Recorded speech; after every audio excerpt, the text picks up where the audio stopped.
Hi friends, आज हूँ शेर करीश तमारी साथ मेथीना ढेबरा बनाववानी रेसिपी। तो अहीं आगळ मैं 1.5 कप मेथी लई लीधी छे अने एने झीणी झीणी समारी अने 2 થી 3 पाणीए धोई लीधी छे अने कोरी कर लीधी छे सरस एवी। आपणे हवे आपणे लोट बांधी लईशुं ढेबरानो।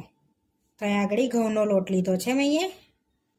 तो अहीं आगळ घऊंनो लोट मैं 2 कप लीधो छे। एनी अंदर आपणे दही एड करवानुं छे। तो दहीने पहेला आपणे एक वासण में दही ने गोળ मिक्स कर लईशुं। पहला आपणे अहींया झीणो झीणो समारी लीधो छे। गोળ ने 1 वाडकी लई लीधो छे। हवे दही एड कर दईशुं खाटुं 1 वाडकी। हवे बेवने मिक्स कर लईशुं अने ओगारी लेवानुं छे सरस एवुं, जेथी गांगड़ा बधा ओगળી जाय गोળना।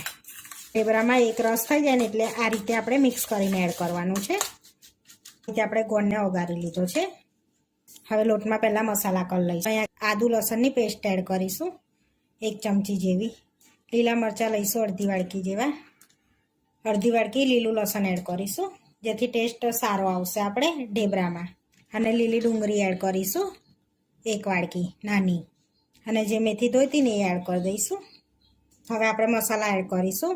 તો 1 ચમચી ગરમ મસાલા પાવડર એડ કરીશું। હળદર એડ કરીશું। 1 ચમચી ધાણા જીરું પાવડર એડ કરીશું। આપણે લીલું મરચું એડ કરીશું ને એટલે તીખું ઓછું એડ કરીશું 1 ચમચી જેવું। સ્વાદ પ્રમાણે મીઠું એડ કરીશું। ચપટી હિંગ એડ કરીશું।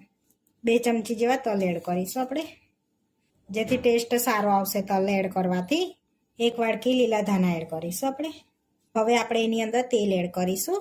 તો અહીં આગળ 2 મોટી પરી મેં તેલ લઉં છું।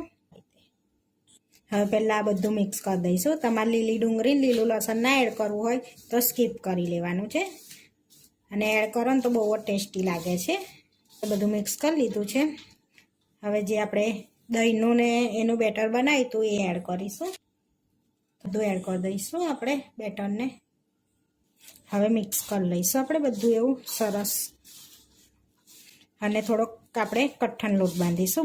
બહુ કઠણ બી નહીં બાંધીએ, એમ મીડિયમ લોટ બાંધીશું। અને તમારે આ લોટમાં બેસન એડ કરવું હોય ને તો પણ કરી શકાય છે। તો 1 ચમચી જેવું બેસન એડ કરવાનું, ના કરવું હોય તો સ્કીપ કરી લેવાનું। અને બાજરીના લોટનામાંથી બને છે, આપણે ઘઉંના લોટના બનાવીએ છીએ ઢેબરા। હવે થોડુંક પાણી એડ કરીશું આપણે 2 થી 3 ચમચી જેવું, એટલે બહુ પાણી એડ કરવાની જરૂર ના પડે આપણે। તો તમારે મેથી ઓછી નાખવી હોય તો ઓછી એડ કરવાની, 1 કપ લેવાની। અહીંયા આગળ મેં 1.5 કપ લીધી છે, એની જગ્યા પર તમે 1 બી લઈ શકો છો મેથીને। તો આપણે એવો સરસ લોટ બંધાઈ ગયો છે। હવે આપણે એની અંદર થોડુંક તેલ એડ કરીને કેળવી લઈશું એને। 1 ચમચી જેવું તેલ એડ કરીશું આપણે। હવે સરસ એવો કેળવી લઈશું લોટને આપણે આ રીતે। તો આપણે આ રીતનો બહુ ઢીલો નહીં, બહુ કઠણ નહીં, મીડિયમ સાઇઝનો લોટ બાંધવાનો છે। હવે આપણે ઢેબરા બનાવી લેવાના છે, અને રેસ્ટ નથી આપવાનો। જો રેસ્ટ આપશો તો ઢીલો એકદમ ઢીલો થઈ જશે, આપણા ઢેબરા સારા નહીં બને। હવે આમાંથી થોડોક આપણે ગુલ્લો લઈ લઈશું, અને આ રીતનો ગોલ વારી અને આટલી સાઈઝના આપણે વારીને વણી લઈશું। હવે આપણે વણી લેવાના છે। તો અટામણમાં કોટ કરી અને વણી લઈશું એને સરસ એવા। તો જેટલો પાતળું થાય એટલું પાતળું તમારે વણી લેવાનું છે એને આ રીતે। આ રીતના પતલા વણી લીધા છે। હવે આપણે આને શેકી લઈશું। તો આગળ મેં તવો ગરમ કરવા મૂકી દીધો છે, અને તવો ગરમ થઈ ગયો છે આપણે। તો હવે આપણે એની મેં ઢેબરું એડ કરી દઈશું આ રીતે। હવે એક બાજુ આપણે ધીમા તાપે એને શેકાવા દઈશું, પછી પલટાઈશું। હવે આપણે એને પલટાઈ લઈશું। તો એક બાજુ આ રીતનું શેકાઈને પછી પલટાઈ લેવાનું છે। હવે આપણે તેલ એડ કરીશું એની પર આ રીતે। હવે પલટાઈ લઈશું આપણે, અને બીજી બાજુથી તેલ એડ કરી દઈશું સરસ એવા। અને હવે પલટાઈને આપણે સરસ એવા શેકાઈ જાય ત્યાં સુધી શેકી લઈશું।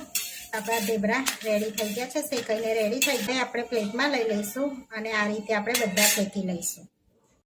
આપણા બધા ઢેબરા શેકીને રેડી થઈ ગયા છે। હવે આપણે સર્વ કરી લઈશું।